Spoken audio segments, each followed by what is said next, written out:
The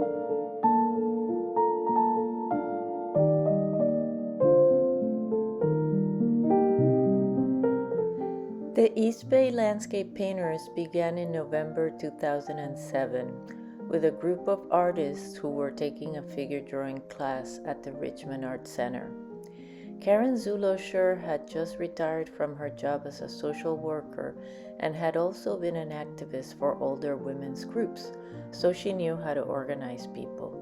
I had just quit a very stressful job and had decided to return to art, so when the figure painting class ended, we began meeting weekly to continue painting. Karen and I wanted to paint landscapes and decided to start going out on our own at first, but soon we began recruiting others.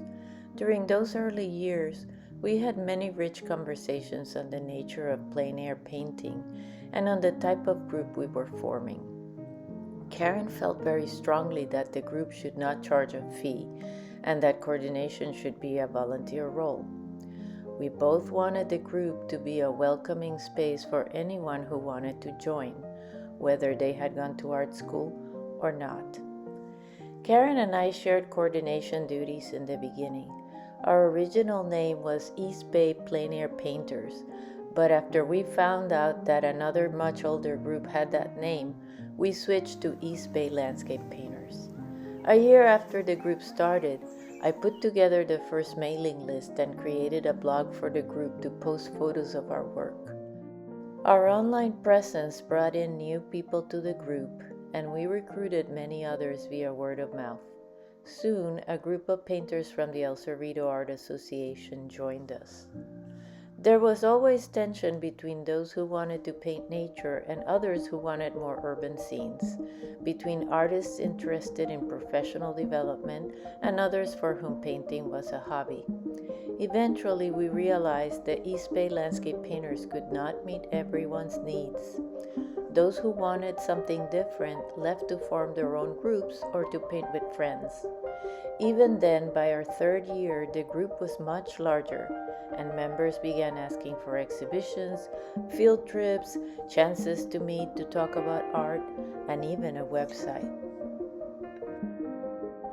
As Karen and I became busier with our own painting careers, Karen asked for help from her friend Betsy Kendall, who had experience taking her own students to outdoor locations. Betsy became the de facto coordinator for a short time. Through her involvement with the Firehouse Gallery, Karen organized a few landscape shows for our group. She met Sue Steele, who curated a plein air show and later opened up her Mythos gallery to us.